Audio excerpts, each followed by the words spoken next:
is actually Caminando El Sendero Natural, and where Abundant Eden comes in doing the permaculture on different farms. We're setting up for classrooms and teaching examples. I've been a certified teacher for the last 20 years, but in developing my classroom, I've moved along, you know, and so, again, where Randy came here to build his grand last Shangri-La here, we're still in perpetual build mode of creativity too. 4 months after buying, and so it was a platform and a roof. Randy's been building his house for the last 300 years. My theme. Always. And so from the outside working to get that and we graded to get dug into our foundation, but I'm constantly trying to protect this edge because of all the water. At least it's saturated this time of year. We have the mother of most of the water that ends up in Dominicao from this side of the valley is literally in our backyard. Yeah. And we have a plethora of springs in this area. You asked how much property we have? 3.5 hectares. Okay. Nice. But 2 hectares we haven't touched in many years. And before that it was primarily for Athena to free graze and have terrain. But it's so steep and sloppy, this is the time of year where it's really raw. Sure. And so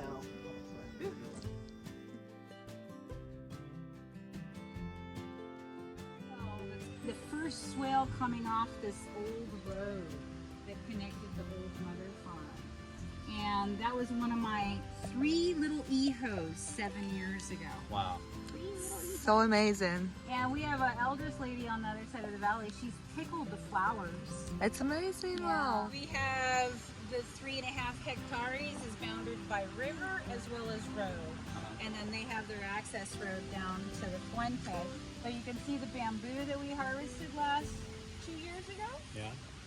That was our first real project during COVID in keeping the cucumbers employed. But up above you can see a few jackfruits and the vetiver. And then we've done food forest. 1 was the first load of plants. And then we bought some from one of the stewards of Fuente in the second food forest of plants. And then there's 3 and 4. 4 was hardwoods at the bottom end of this steep slope. I haven't seen them in 2 years. But I did seed 2 cebas, which are kind of the corner points. We'd love down to see. below. And some trees that bloom pretty from the top. They're just getting their first bloom in Pride of India. And then I also have 2 forms of neem. Neem. We got some neem from you on the seed exchange. This is the standard, and I'll show you the other as it's the mother of the seedlings that you got. We'd love to see. But this is the time of year when they start. Actually, this is the first year that they've actually had a nice head on them. You know, and it coppers them, but it's just so wet, even on the top of this knoll. I'm sure. They're just like, they want Nicaragua, they want the islands. You know, my moringa, I just had one go sideways too because it was just underneath his. Wow. Yeah.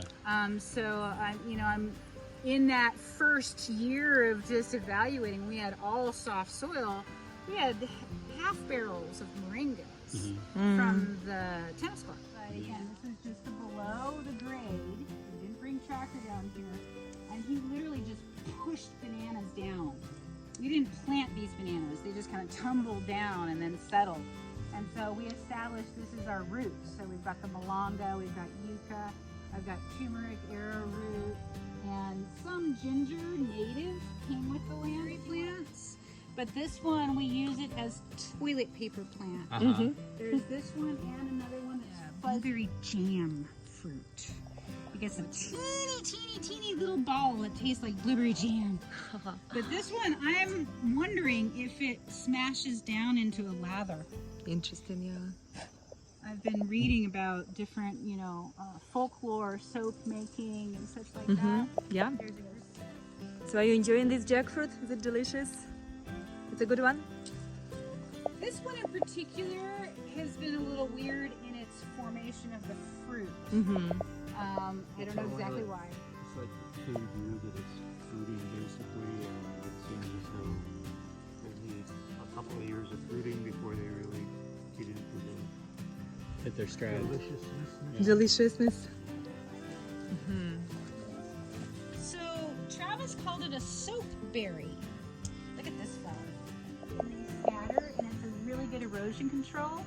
I did seed balls for a long time to scatter around your new tree seedlings to keep the weed whacker from them. What do you mean by seed balls? Balls that are just for throwing of very local native plants. Yeah, it's like a dirt So if clod. you like wasabi, and it'll wake up your mouth. I love wasabi. Okay, so them as well, and bush to medium to loppy. And so where this time of the year it becomes okay, these kind of droop, and where do you have something in your new roadside that needs something that kind of droops versus privacy hedges, pollinator food. We sit here in this park and we have hummingbirds. Here. Everywhere. You know, and then the pollinator butterflies. This is honey bush in the sense that it smells like honey when it blooms. And it gets huge. It's persnickety by cutting, and I do happen to have some cuttings up there. This is the time of year when it needs to be a woody cutting in a wet soil so that it can come out again. And I do have some cuttings of those up above. It's gorgeous, yeah. Looks amazing. Another weed, as you Non-stinging, that's So amazing. this comes like a weed in these little seed heads. And then we also have the Stevia. This is a ground cover. It's not the typical bush Stevia, but I've got these that are just, you know, rerooting where I had it in the box. Such a huge, these guys, yeah? Look, big sea We pods. want them to ripen though, so those are like kind of brownish versus green. You see, it's the tiniest little thing, but it's so sweet. Here's one. Oh yeah. You know what? We got seeds from these little tomatoes and we planted them. We planted them looking forward here to see how they go. I mean, these are things that you just kind of scatter.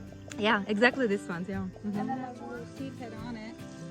Yeah, These you butterfly. can take by cutting too, but it didn't have any shade when I put them in, so now it's starting to kind of come out.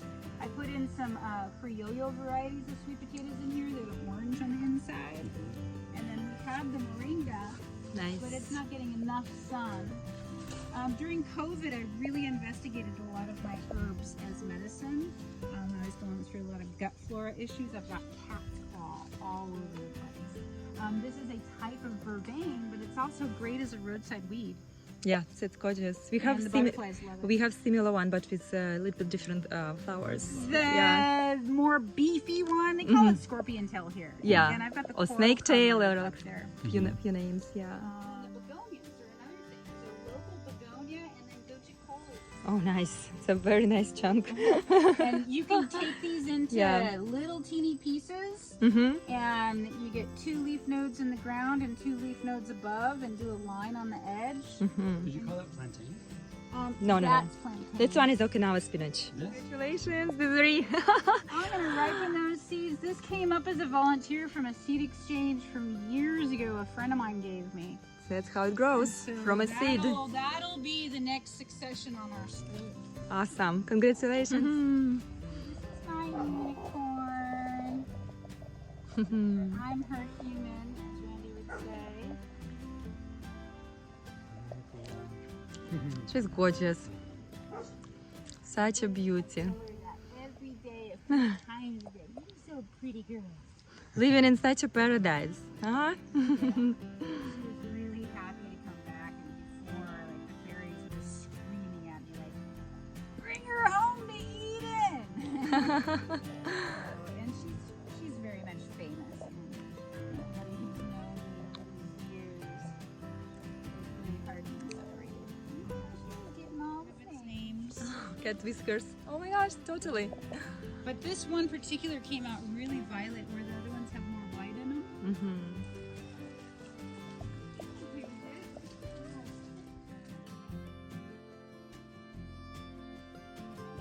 So lemon bananas are my favorite, I would say. I like how small they are. Just perfect size. And this one is Biriba. Damiana, Uh-huh. and then the lemon verbena. Nice. That's what we call tea.